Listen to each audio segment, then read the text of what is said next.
shit. Wow. Wow. Oh shit. One Piece chapter 792.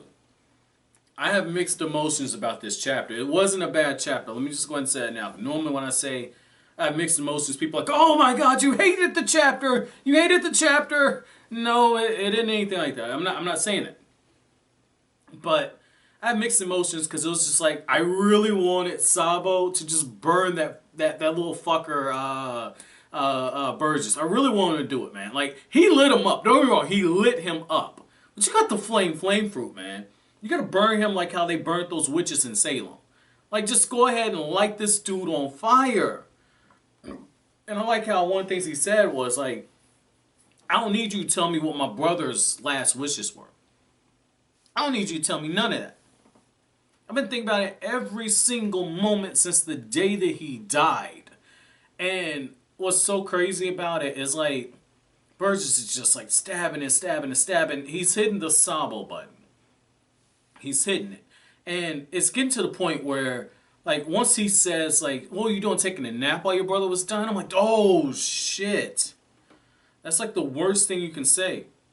Because this man's clearly living with regret. And when you have regret like that, you know, let me drop some knowledge on you guys, right? Because I know I'm older than a lot of you guys who watch these videos, you know? Like, I know I'm a few years older than some of you guys. Like, the oldest of you, you know, according to my analytics, you know, the oldest of you, I'm actually younger than some of you guys. But here's the thing, man. Here's the thing.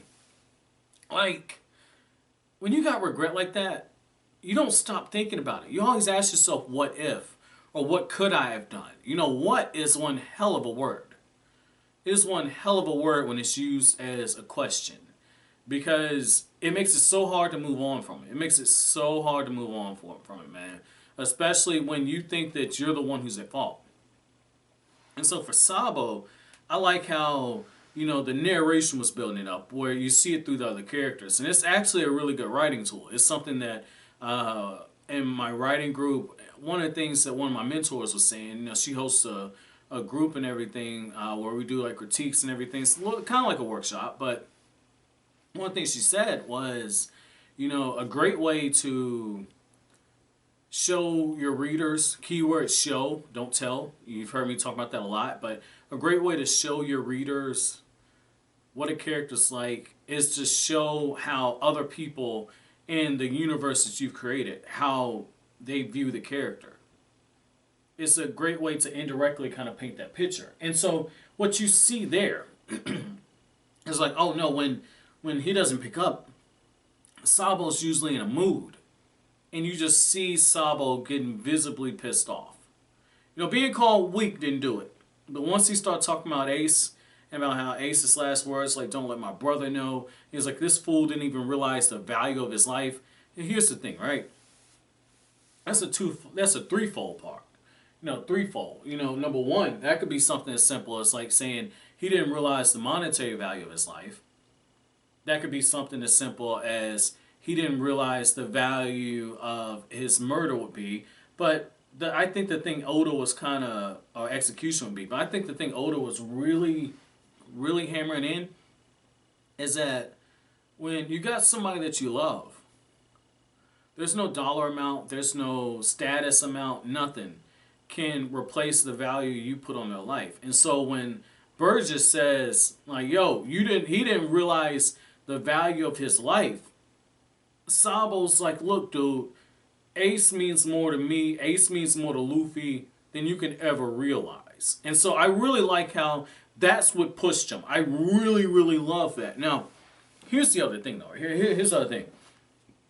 So, when we get to the fallout of Dressrosa, one of the things that just really hit home for me is the Navy's already trying to come up with a countermeasure. And that's kind of what I feel. In fact, they're trying to come up with a countermeasure because when they're rounding up Doflamingo and the members of his crew, you know, they say like, nah, well, we got to call it in the HQ. We're not allowed to actually just arrest them right now. Just keep them in Sea Prism Stone. That way they can't use their devil fruit powers. And you have like a vice admiral who is I think it's Vice Admiral Maynard, and he's talking about like these are the ruins of Dressrosa behind me, and now the transponder snail's working. It's following Fujitora, and I gotta say this, man. This is also where some of the mixed emotions I have comes in. I really respect what Fujitora did. Like I really respect what he did, man. That is so awesome. That's so awesome. Not only did he apologize, but he apologized on behalf of the world government to the people of Dressrosa to say, like, look, you lost your rightful king because of us enabling Doflamingo because of the Seven Warlord system. You lost 10 years of prosperity, 10 years of your lives because of this. There's no amount of debt that we can do to repay it. And he kneels down. And here's the thing. You know, a blind man tells no lies because he can't see shit. Okay? Like, I know that sounds so fucked up. That sounds so fucked up. Someone's like, yo, this dude talking about a blind man can't see shit. That's fucked up. What you saying? He need Braille? Yeah, you damn right he needs Braille. Okay? I'm gonna go there. But now, like, on the real though, right? On the real. On the real. Blind man tells no lies. He hears everything around him. He's more in tune with the environment and everything. And this is what I love about this dude, right? I'm actually becoming a fan of him. I know there's a double meaning to this. Because one of the things that he said in the past in this arc was, you know, criticizing the Seven Warlord system. I think this is a... Shit. He's an admiral. He's got pull. But I want to say I think this is a move on his part to just say fuck it and disband this shit. I think that's a move. Because, I mean, that's a chess move.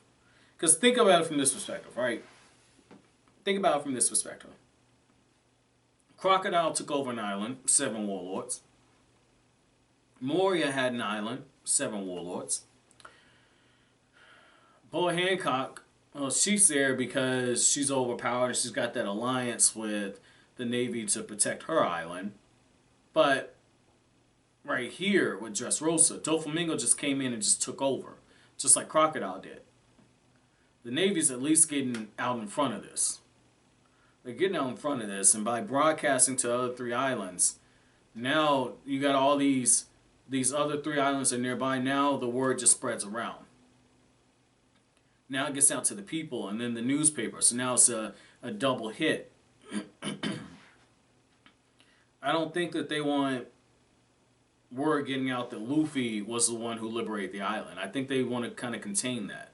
And yet at the same time, because there's so many people at Dressrosa, they have to give some credit. That's why they say that Pirate Alliance just took down Doflamingo, the Heavenly Duo. We're not talking about Law and Luffy.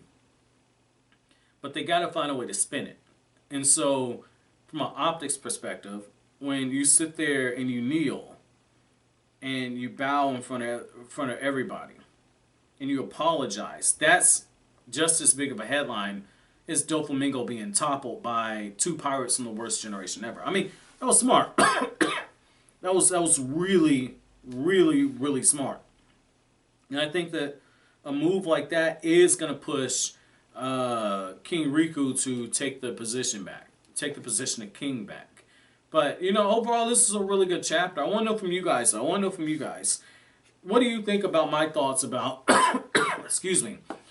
What do you guys think about my thoughts about this being a move by Fujitora to potentially disband the 7 warlords by using the leverage he has in the moment? Because I guarantee you, like, Akainu ain't happy about this shit. I guarantee you he ain't happy about this shit. But I want to know what you guys think, though. But, as always, guys, if you like anything I had to say, don't forget to comment, rate, subscribe, and share. Thank you so much for watching to the end.